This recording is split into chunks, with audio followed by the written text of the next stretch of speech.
Hello नमस्कार. या व्हिडिओमध्ये आपण राज्यसेवा पूर्वपरीक्षा 2024 साठीची जी राज्यशास्त्र किंवा पॉलिटी संदर्भात जी अभ्यास पद्धती आहे ती अभ्यास पद्धती कशा प्रकारची असायला हवी किंवा एकंदरीत जी आपण स्ट्रॅटर्जी म्हणतो ते स्ट्रॅटर्जी कोणत्या स्वरूपाची असायला हवी किंवा आता साधारणतः 95 दिवस आजपासून म्हणजे 90-95 दिवस जे उरलेले आहेत त्याचं एकंदरीत व्यवस्थित नियोजन केलं तर आपण राज्यसेवेमध्ये या राज्यशास्त्र विषयाअंतर्गत जर व्यवस्थित अभ्यास केला तर आपल्याला पैकीच्या पैकी गुण मिळू शकतात. तर एकंदरीत ही मार्क्सवाली स्ट्रॅटर्जी असणार आहे. या स्ट्रॅटर्जीमध्ये आपल्याला मागील विचारलेल्या प्रश्नपत्रिकांचे अध्ययन करून कुठले टॉपिक महत्त्वाचे आहेत आणि कुठले कमी महत्त्वाचे आहेत, लेस इम्पॉर्टंट आहेत, ते आपण या व्हिडिओमध्ये बघणार आहोत. आणि एकंदरीतच आपलं जे काही चॅप्टर आहेत ते डिसाईड करणार आहोत, जेणेकरून तेवढे जरी चॅप्टर आपण व्यवस्थित केले तरी पैकीच्या पैकी मार्क्स आपण घेऊ शकतो. ओके. आणि कमी कालावधीमध्ये साधारणतः 10 ते 15 दिवसामध्ये ते आपल्याला त्या दृष्टीने सिलेबस पूर्ण होईल याच्या अनुषंगाने हे व्हिडिओ बनवण्यात आलेला आहे. तर सर्वात आधी आपण जे सिलेबस आहे ते सिलेबस आधी चेक करूया की राज्यसेवा पूर्वपरीक्षेसाठी जे आयोगाने सिलेबस दिलेला आहे त्याच्यामध्ये काय मेन्शन केलेलं आहे. तर या ठिकाणी असं मेन्शन केलेलं आहे की भारत आणि महाराष्ट्र राज्यशास्त्र व प्रशासन संदर्भात ज्या काही तरतुदी आहेत त्या या ठिकाणी मेन्शन केलेल्या आहे, ज्याच्यामध्ये आहे संविधान, त्याच्यानंतर आहे राजकीय प्रणाली, त्याच्यानंतर आहे पंचायत राज, नगर प्रशासन, सार्वजनिक धोरण आणि हक्क विषयक इत्यादी प्रश्न. म्हणजे राज्यसेवा पूर्वपरीक्षेसंदर्भात विशेष असं काही म्हणजे डिटेल जो सिलेबस आहे तो सिलेबस आयोगाने दिलेला नाही. ओव्हरव्ह्यू दिलेला आहे की भारत आणि महाराष्ट्र जे राज्यशास्त्र आहे आणि प्रशासन संदर्भात संविधान असेल, राजकीय प्रणाली असेल, पंचायत राज असेल, नगर प्रशासन असेल किंवा सार्वजनिक धोरण या संदर्भाने ते दिलेलं आहे. ओके. तर आता आपण जर मागच्या आतापर्यंत मी व्हिडिओच्या माध्यमातून या ठिकाणी 2017 ते 2023च्या दरम्यान ज्या काही परीक्षा झालेले होते राज्यसेवा पूर्वपरीक्षा, त्यामध्ये राज्यशास्त्र अंतर्गत जे प्रश्न विचारण्यात आलेले ते आपण या आधीच्या व्हिडिओमध्ये सविस्तर बघितलेलं आहे विथ फुल डिटेल्स. तर जर तुम्ही ते व्हिडिओ बघितले नसेल तर ते व्हिडिओ आधी बघा. त्याच्यानंतर तुम्हाला कळेल की कुठले प्रश्न कशा स्वरूपाचे विचारले जात आहे आणि कुठल्या टॉपिकवर जास्त प्रश्न विचारले जात आहेत. ठीक आहे. तर या ठिकाणी काही उदाहरणादाखल मी दिलेलं आहे की तुम्ही बघू शकता 2018मध्ये घटना निर्मितीवर प्रश्न विचारण्यात आलेला आहे. त्याच्यानंतर आहे मूलभूत संरचना, उपराष्ट्रपती, विभागीय परिषदा, त्याच्यानंतर मार्गदर्शक तत्त्वे खूप महत्त्वाचे आहे. संसदेचे जे काही तंत्र आहेत, शून्य प्रहर आहे, त्याच्यानंतर अविश्वासाचा प्रस्ताव आहे, त्याच्यानंतर अजून आपण बघू शकतो की जे 0 आवर जी तरतूद आहे त्या संदर्भात प्रश्न विचारण्याचे आपल्याला दिसून येतो. ओके. त्याच्यानंतर जे परिशिष्ट आहे भारतीय राज्यघटनेतील ते संसद नामनिर्देशित सदस्य आपल्याला विचारला जातो की संसदेमध्ये किती नामनिर्देशित सदस्य असतात. ओके. त्याच्यानंतर या ठिकाणी जे आपले मूलभूत अधिकार आहेत किंवा जे राजकीय अधिकार आहेत, नागरी अधिकार आहेत त्या संदर्भात आपल्याला सातत्याने प्रश्न विचारल्याचे आपल्याला दिसून येतो. त्याच्यानंतर आहे या ठिकाणी तुम्ही बघू शकता संविधान सभा जी घटना निर्मिती झालेली आहे त्या घटना निर्मिती संदर्भाने प्रश्न आयोग आपल्याला सातत्याने विचारण्यात येतो. ओके. त्याच्यानंतर आहे उपराष्ट्रपती, राष्ट्रपती संदर्भात, राज्यपाल संदर्भात विचारण्यात येतो. त्याच्यानंतर न्यायालयीन संदर्भात न्यायालयीन पुनर्विलोकन, विधान परिषद 2-3 कितीतरी वेळा आतापर्यंत प्रश्न विचारण्यात आलेला आहे. अविश्वासाचा प्रस्ताव, संसदेतील जे विशेष संसद हे चॅप्टर जे आहे ते खूप महत्त्वाचं आहे, इम्पॉर्टंट आहे. ओके. त्यानंतर आहे जी 42वी व 44वी घटनादुरुस्ती आहे ही खूप महत्त्वाची आहे आपल्या परीक्षेच्या अनुषंगाने. त्याच्यानंतर आहे संसदीय भाषा समिती, संसदीय ज्या काही समित्या आहेत त्या समित्यांवर प्रश्न सातत्याने विचारण्यात आल्याचे आपल्याला दिसून येतो. आणि मूलभूत अधिकार तसेच मूलभूत कर्तव्य.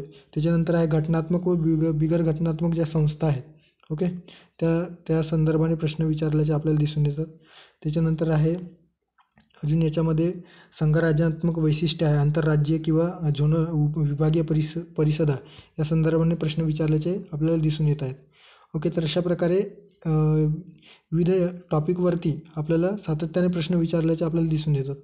परत या ठिकाणी आपण राज्यघटनेची वैशिष्ट्ये कुठले, त्याच्यानंतर आहे राज्य निर्मितीचे कलमांसंदर्भात विचारलेलं आहे. उच्च न्यायालय न्यायाधीश या संदर्भात आपल्याला प्रश्न विचारतो. पंचायत राजमध्ये 73वी व 74वी घटनादुरुस्तीच्या अनुषंगाने आपल्याला प्रश्न विचारतो. घटनात्मक संस्थेबद्दल आपल्याला सातत्याने प्रश्न विचारल्याचे दिसून येत आहेत. त्याच्यानंतर आहे लोकसभा व लोकसभेचे अध्यक्ष याबद्दल 4-5 वेळा आतापर्यंत 17 ते 23 या परीक्षांमध्ये हे प्रश्न विचारल्याचे आपल्याला दिसून येतात. शून्य प्रहर काय आहे, त्याच्यानंतर केंद्र राज्य संबंध. तर या काही जे ब्रॉड टॉपिक आहेत ते मी या ठिकाणी आयडेंटिफाय करून देण्याचा प्रयत्न केलेला आहे, ज्याचा सविस्तर हे आपल्या टेलिग्राम चॅनलमध्ये याची PDF मी उपलब्ध करून देणार आहे, जेणेकरून तुम्ही अशा पद्धतीने तुमचं जे आहे रिव्हिजन किंवा कुठला प्रश्न विचारण्यात आलेले आहे ते तुम्ही आपल्या सोयीनुसार ते बाहेर काढू शकता किंवा या PDFच्या माध्यमातून तुम्हाला लक्षात येईल की कुठल्या टॉपिकवर अधिक भर द्यायला हवा. आता कोणकोणते जे महत्त्वाचे टॉपिक आहेत, ओके, कुठले टॉपिक इम्पॉर्टंट आहेत जे आता सातत्याने त्यावर प्रश्न विचारण्यात आलेले आहेत. एवढे जरी 12-13 टॉपिक आहेत, एवढे जरी तुम्ही केले तर मोर दॅन इनफ आहे.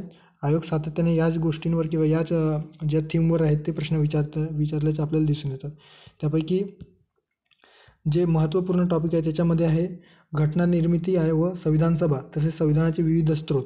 म्हणजे कुठल्या जेव्हा आपली राज्यघटनेची निर्मिती झाली त्यावेळेस त्याची प्रक्रिया कशी होती, कोणकोणते स्टेजेस होते, त्या स्टेजेसमध्ये कोणते बदल घडून आले, ओके, त्या संदर्भात आहे. संविधान सभेच्या ज्या काही बैठका आहेत, जे ठराव आहेत, उद्दिष्टांचा ठराव कधी मांडण्यात आला, ते कधी स्वीकृत झालं.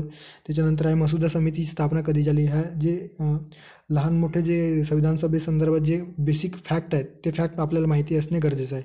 त्याच्यानंतर संविधानाचे विविध स्रोत, आपण वेगवेगळ्या देशातून कुठले तत्त्व स्वीकारलेले आहे आपल्या संविधानामध्ये त्या संदर्भात. त्याच्यानंतर आहे मूलभूत हक्क, मार्गदर्शक तत्त्वे व मूलभूत कर्तव्ये. यावर सातत्याने आपल्याला प्रश्न विचारण्यात येत असल्याचे आपल्याला दिसून येतो, ओके. त्याच्यानंतर आहे संसद राज्य विधिमंडळ, आणि या संसद राज्य विधिमंडळामध्ये विशेषतः विविध जे प्रस्ताव आहेत त्यामध्ये असेल अविश्वासाचा प्रस्ताव, हक्कभंग प्रस्ताव, त्याच्यानंतर मोशन्स असेल, त्याच्यानंतर आहे ज्या काही विविध टेक्निक्स आहेत किंवा सरकारवर नियंत्रण ठेवण्यासाठी संसदेमध्ये जे वापरले जाणारे विरोधी पक्षाकडून जे नियंत्रक आहेत त्यांचा वापर या ठिकाणी त्यांच्यावर प्रश्न विचारल्याचे आपल्याला दिसून येतात, ओके. आणि संसदेची जी काही रचना आहे त्या रचनेवर आपल्याला प्रश्न विचारल्याचे दिसून येतात. संसदेचे सभापती असतील, उपसभापती असतील, त्याच्यानंतर राज्यसभेचे अध्यक्ष असतील, उपाध्यक्ष असतील, राज्य विधिमंडळाच्या बाबतीतही त्याचप्रमाणे त्यांच्यावर प्रश्न ते संविधानिक पोस्ट आहेत की त्यांचं कार्य कशा स्वरूपाचे असणार आहे, त्यांचे कर्तव्य काय आहे, त्यांचे अधिकार काय, या संदर्भाने आपल्याला प्रश्न विचारल्याचे दिसून येतात.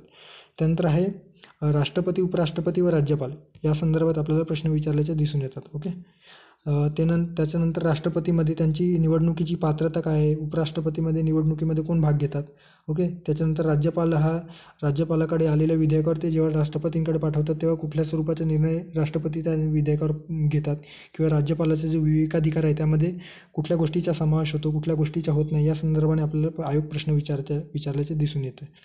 त्याच्यानंतर आणीबाणीमध्ये विशेषतः ज्यावेळेस आणीबाणी लागू झाली त्या दरम्यान कुठल्या घटना दुरुस्ती झाल्या किंवा कोणते बदल घडून आले या संदर्भाने देखील आपल्याला वारंवार प्रश्न विचारल्याचे दिसून येत आहे. त्याच्यानंतर घटना दुरुस्तीची जी प्रक्रिया आहे 368 अंतर्गत आपण कुठल्या घटना दुरुस्ती करू शकतो. त्याच्यानंतर आहे विशेष बहुमताने किंवा साध्या बहुमताने होणाऱ्या ज्या घटना दुरुस्ती आहेत त्या संदर्भात आपल्याला बेसिक फॅक्ट किंवा ज्या काही कॉन्सेप्ट आहे किंवा जी संकल्पना आहे ते आपल्याला स्पष्ट असायला म्हणजे माहिती असायला हवं, ओके. त्याच्यानंतर आहे घटनात्मक संस्था व बिगर घटनात्मक संस्था. घटनात्मक संस्थांमध्ये इलेक्शन कमिशन झालं, त्याच्यानंतर भारताचा महालेखापाल किंवा नियंत्रक व महालेखापाल झालं. त्यानंतर आहे UPSC आहे, MPSC आहे. त्याच्यानंतर शेड्यूल्ड कास्ट कमिशन आहे, नॅशनल शेड्यूल कास्ट कमिशन, त्याच्यानंतर नॅशनल शेड्यूल ट्राईब कमिशन. त्याच्यानंतर आहे इतर मागासवर्गीय संदर्भात जे संविधानिक आयोग आहे त्या संदर्भाने विचारतो. महान्यायवादी हे पद असेल त्या संदर्भाने विचारतो. आणि बिगर घटनात्मकमध्ये ज्या काही मानवाधिकार आयोग आहे, त्याच्यानंतर नीती आयोग, नियोजन आयोग किंवा इतर जे काही झोनल काउन्सिल संदर्भात वगैरे हे प्रश्न आपल्याला विचारायचे दिसून येतात. त्याच्यानंतर केंद्र राज्य संबंध खूप महत्त्वाचा आहे, कारण आयोग आता 2-3 वर्षापासून केंद्र राज्य संबंधांवर सातत्याने प्रश्न विचारल्याचे दिसून येतं. याचं टॉपिक दिवसेंदिवस वाढत असल्याचे आपल्याला निदर्शनास येतो. तर याच्यामध्ये केंद्र राज्य संबंधामध्ये जे काही प्रशासकीय संबंध आहे, त्याच्यानंतर आहे प्रशासकीय संबंध, त्याच्यानंतर आहे कायदेविषयक संबंध, ओके. कायदेविषयक ज्या काही संबंध आहे त्याच्यानंतर आहे विविध आर्थिक संबंध, जे काही केंद्र राज्य आर्थिक अधिकारांसंदर्भात केंद्र राज्यामध्ये जो संबंध आहे त्याविषयी आपल्याला प्रश्न विचारतो.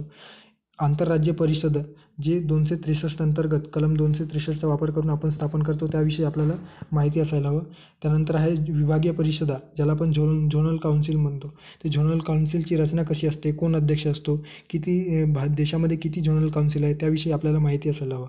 त्यानंतर आहे केंद्र राज्य मंत्रिमंडळ. केंद्र राज्य याच्यामध्ये मंत्रिमंडळ पंतप्रधान असतील, त्याच्यानंतर राज्य विधिमंडळाचे किंवा राज्याचे मुख्यमंत्री असतील, त्यांचे कार्य काय, मंत्रिमंडळाचे कार्य काय, कुठल्या क्षणी त्यांना म्हणजे पदावरून दूर केला जाऊ शकतो, त्यांची पदावधी किती असतो, ह्या संदर्भात आपल्याला बेसिक गोष्टी माहिती असायला हवं. त्याच्यानंतर आहे सर्वोच्च उच्च न्यायालयाचे किंवा इतर दुय्यम न्यायालय आहेत, त्या दुय्यम न्यायालयांची रचना, त्यांचे अधिकार क्षेत्र हे आपल्याला माहिती असायला हवं. त्याच्यानंतर पंचायत राजमध्ये 73वी 74वी घटना दुरुस्ती कायदा हे खूप महत्त्वाचं आहे.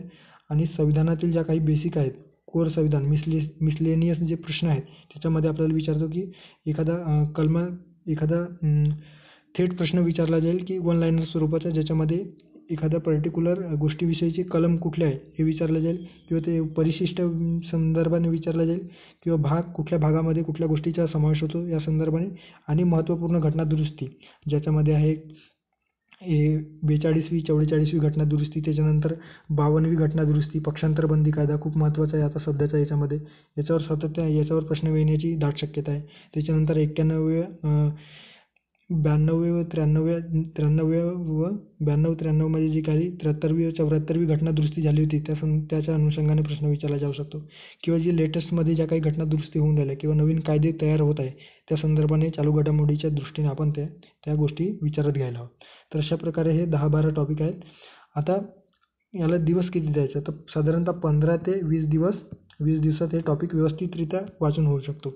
एकदा वाचल्याच्यानंतर साधारणतः 3 रीडिंगमध्ये हे तुमचं टॉपिक व्यवस्थित होईल. आणि हे टॉपिक वाचून झाल्याच्यानंतर आयोगाने जे काही प्रश्न विचारले ते प्रश्न नक्कीच सॉल्व करा, जेणेकरून तुम्हाला ते टॉपिक अंडरस्टँड करण्यात आणि त्या टॉपिकवर कशा स्वरूपाचे प्रश्न विचारले जात आहे ते समजण्यास मदत होईल.